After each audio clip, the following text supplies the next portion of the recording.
नमस्कार, पल्लवीज वर्ल्डमध्ये तुमचं स्वागत आहे। तर चिकन आणि मटण खाऊन खूप कंटाळा आलेला, तर म्हटलं आज काहीतरी मच्छीच बघूयात। तर गेली मग मच्छी बघायला, तर दिसले ना ओले बोंबील, तर घेऊन आले ओले बोंबील। तर आता मी तुम्हाला त्याचं कालवण दाखवते माझ्या पद्धतीमध्ये। तर त्यासाठी मी इथे 2 उभे कांदे घेतलेले आहेत मोठे चिरून।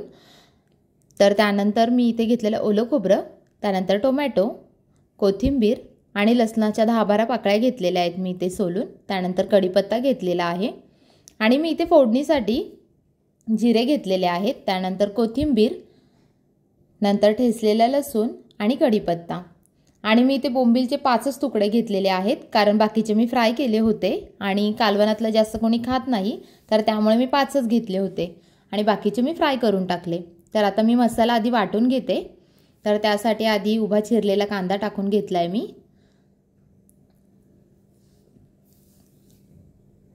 त्यानंतर मी खोबरं टाकून घेतेय, लसूण, खोबरं टाकून घेते, ओलं खोबरं। त्यानंतर मी लसूण टाकलाय। हे भांडं छोटा आहे ना, तर त्याच्यामुळे त्यामध्ये थोडाच मसाला बसतो, तर त्यामुळे थोडा थोडा घेऊन मी वाटला होता। टोमॅटो ही ॲड केलेला मी। तर मी आता एवढाच वाटून घेते आधी।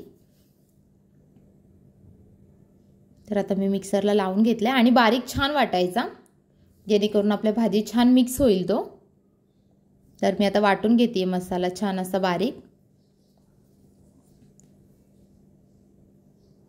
आणि तुम्हाला खाली दिसत असेल मांजरांची किती धावपळ चालू आहे, कारण मच्छी असलं चिकन असलं की त्यांची खूप धावपळ चालू असते। तर मी आता त्याच्यामध्ये कोथिंबीर, कढीपत्ता आणि जो काही बाकी उरलेला मसाला होता तर तो टाकून घेतलाय त्याच्यामध्ये आणि तोही बारीक वाटून घेते मी आता।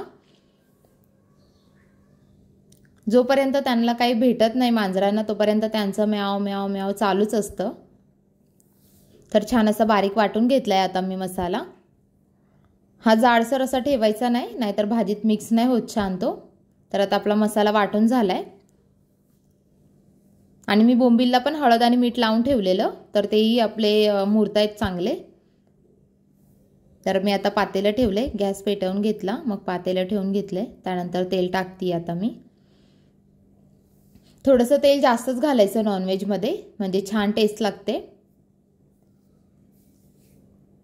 तर तेल आपलं चांगलं गरम झालं की मग आपण त्याच्यामध्ये जिरे टाकूया। तर तेल छान गरम झालंय, तर मी आता जिरे टाकून घेते। जिरे चांगले तडतडून द्यायचे। त्यानंतर आपण जो ठेचून घेतलेला लसूण होता तर तो ॲड करायचा आणि तोही चांगला तेलावरती परतवून घ्यायचा। त्यानंतर कढीपत्त्याची 4-5 पानं होती तर ती ॲड करून घेतली आहेत। तर ते कढीपत्ता टाकल्यावरती तेल असं उडालं, त्यामुळे मी पटकन अशी मागे झाली। त्यानंतर मी आपला जो घरगुती लाल तिखट होता तर तो 2 चमचे टाकलेला आहे, तुम्ही तुमच्या सोयीनुसार टाका।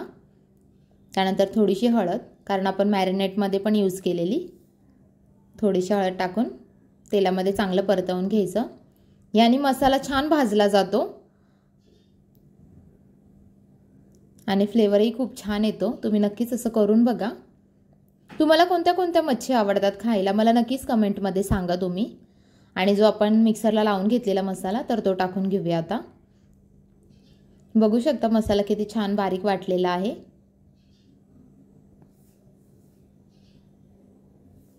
छान प्रकारे मिक्स करून घेऊया, चांगलं एकत्रित झालं पाहिजे ते। आणि आता हे तेल सुटेपर्यंत आपल्याला तेलावरती परतवून घ्यायचंय। छान तेल सुटलं पाहिजे मसाल्याला। आणि तुम्ही कशा प्रकारे बोंबीलचं कालवण बनवता, कोणत्या कोणत्या भागामध्ये बोंबीलचं आंबट पण बोलतात याला, कोणी कोणी बोंबीलचं कालवण बोलतं, कोण कोण बोंबीलचा रस्साही बोलतं। प्रत्येकाच्या गावानुसार विभागानुसार भाषा वेगळ्या वेगळ्या असतात। त्यानंतर कोकम टाकलंय मी। कोकम टाकल्याने खूप छान वास येतो आणि टेस्टलाही खूप छान लागतं ते। छान प्रकारे मिक्स करून घेतेय मी। कुणी कुणी आमसूलही टाकतं, तर तुम्ही आमसूलही टाकू शकता यामध्ये। मी नेहमी कोकमच टाकत असते, तर मी कोकमच टाकलंय। बघू शकता मसाला खूप छान आपला तेलामध्ये परतला आहे। त्यानंतर थोडीशी कोथिंबीर ॲड केली आहे मी आणि पुन्हा एकदा मिक्स करून घेतेय।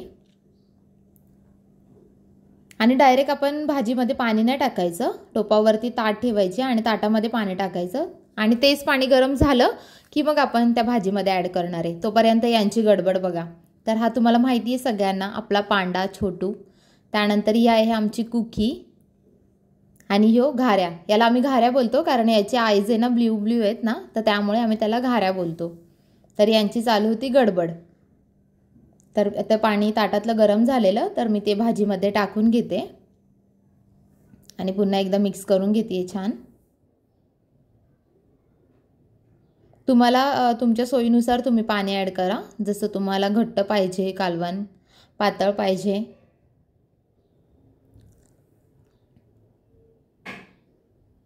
मसाल्याच्या कुठेही गुठळी राहता कामा नये. त्यानंतर चवीनुसार मीठ ॲड केलं मी आणि पुन्हा एकदा मिक्स करून घेते. आणि बोंबील कधीच लगेच ॲड नाही करायचे कारण ते ऑलरेडी ओले असतात आणि ते पटकन शिजले जातात, त्याच्यामुळे लगेच बोंबील कधीच ॲड करायचे नाही. आणि आता चांगली उकळ आलेली आपल्याला.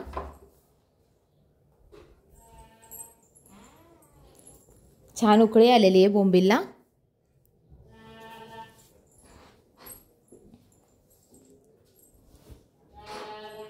तुम्ही कुठून माझे व्हिडिओ बघता मला नक्कीच कमेंटमध्ये सांगा.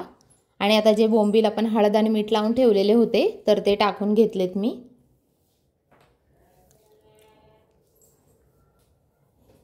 आणि मी जास्तीत जास्त 5 मिनिटं ठेवणार आहे.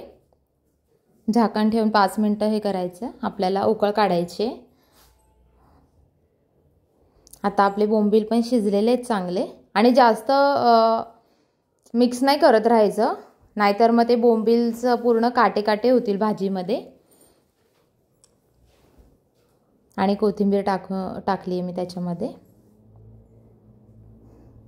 इतका सुगंध छान सुटलेला आणि आमच्या मांजरांची धावपळ सुरूच होती.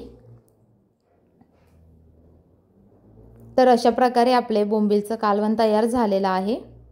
तुम्हाला माझी रेसिपी कशी वाटली मला नक्कीच कमेंटमध्ये सांगा. रेसिपी जर आवडली असेल तर चॅनलला सबस्क्राईब करा, लाईक करा, शेअर करा, कमेंट करा. धन्यवाद.